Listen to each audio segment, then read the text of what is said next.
Assalamualaikum warahmatullahi wabarakatuh.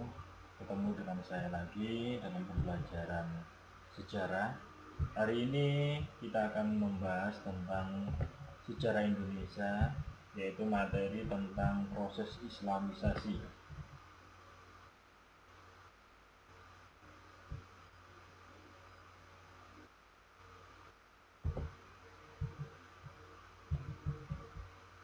Materi proses Islamisasi dan silang budaya di Nusantara, yaitu materi kelas 10 Sejarah Indonesia. Langsung saja, dalam materi proses Islamisasi dan silang budaya di Nusantara ada 4 submateri, yaitu kedatangan Islam di Nusantara, Kesultanan Islam di Nusantara, akulturasi dan perkembangan budaya Islam, serta proses integrasi Nusantara. Langsung saja, hari ini kita akan membahas tentang kedatangan Islam di Nusantara, di mana dalam kedatangan Islam ada 3 poin, yaitu teori masuknya agama Islam, proses Islamisasi, tokoh-tokoh Wali Songo.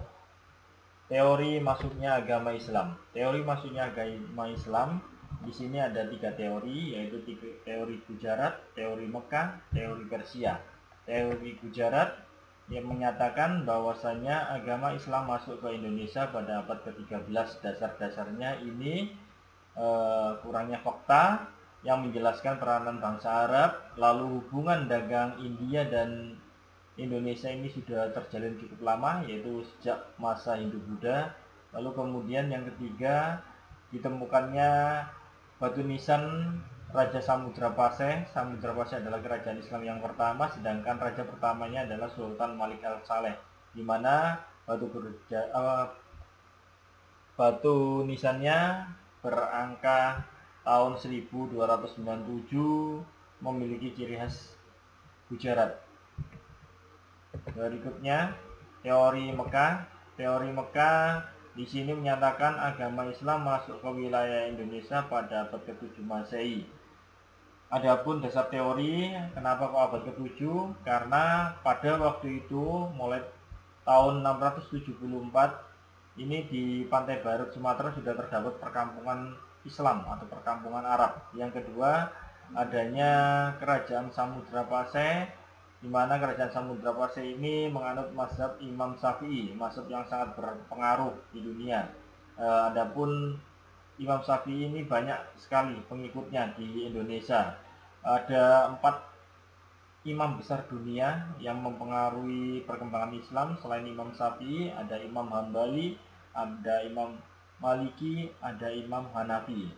Kemudian faktor yang ketiga, yaitu raja-raja Samudra Paseh menggunakan gelar Al-Malik, yaitu gelar yang digunakan oleh bangsawan Mesir. Berikutnya, teori Persia. Teori Persia di sini menyatakan bahwasanya agama Islam masuk pada abad ke-13. Adapun dasar teori ada 4, yaitu peringatan 10 Muharram atau Asyura yang merupakan peringatan meninggalnya Hasan dan Husain, cucu Nabi Muhammad, yang merupakan junjungan tinggi oleh kaum Syiah atau Islam Iran. Kemudian kesamaan ajaran Sufi yang dianut oleh Syekh Siti Jenar dengan Sufi di Iran, Al-Hafs. Lalu yang ketiga, penggunaan istilah bahasa Iran dalam sistem mengeja huruf Arab untuk tanda baca bunyi harokat, ya, seperti fathah, kasroh, dan doma. Kemudian yang keempat, ini adalah faktor utama, yaitu ditemukannya makam Maulana Malik Ibrahim di daerah Gresik. Kenapa faktor utama? Karena Maulana Malik Ibrahim ini adalah orang Persia asli. Berikutnya, proses Islamisasi. Proses Islamisasi di sini ada 6. Yang pertama, perdagangan, di mana segala pengaruh asing masuk ke wilayah Indonesia awalnya itu berdasarkan adanya perdagangan. Yang kedua, adanya perkawinan. Kenapa kok di sini perkawinan merupakan proses islamisasi karena perkawinan di sini para pedagang datang ke wilayah Indonesia nggak mungkin membawa keluarganya.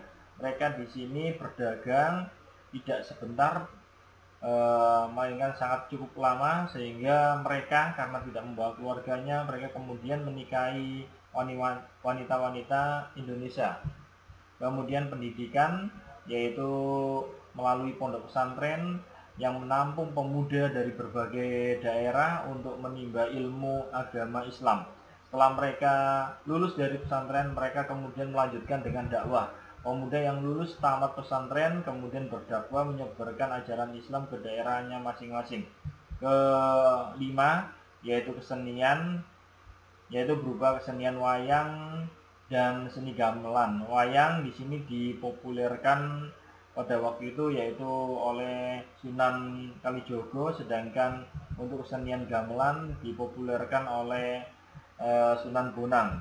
Kalau seni wayang di sini Sunan Kalijogo menyebarkan agama Islam melalui wayang, yaitu dengan penontonnya disuruh untuk mengucapkan kalimat syahadat. Sedangkan seni gamelan ini yang terkenal adalah gamelan lir-lir lagunya.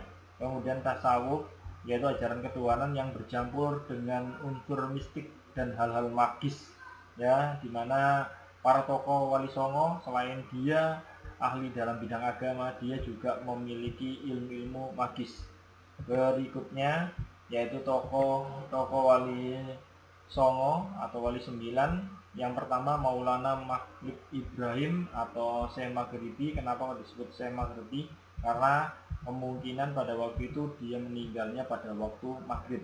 Kemudian Sunan Ampel atau nama aslinya Raden Rahmat menyebarkan agama Islam di Ampel Denta, di mana ajaran yang paling terkenal Sunan Ampel yaitu Molimo, yang terdiri atas mau main atau tidak berjudi, mau ngombe tidak minum minuman keras, mau nyolong tidak mencuri, mau madat tidak narkoba, dan mau madon yaitu tidak berzina.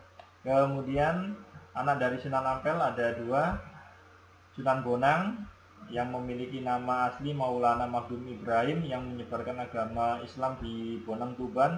Kemudian Sunan Derajat atas nama Saifuddin, dia kemudian menyebarkan agama Islam di Gresik Sedayu. Kemudian Sunan Giri atau Raden Paku yang menyebarkan agama Islam di daerah Giri Gresik. Adapun 5 tokoh ini merupakan tokoh Wali Songo yang menyebarkan agama Islam di daerah Jawa Timur.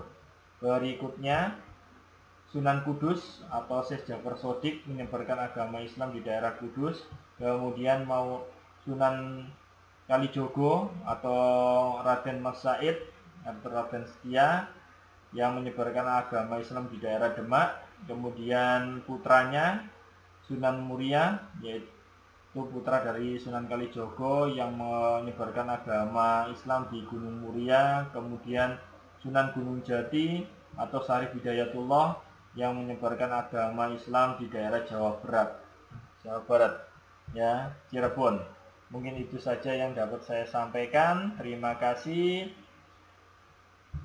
Wassalamualaikum warahmatullahi wabarakatuh.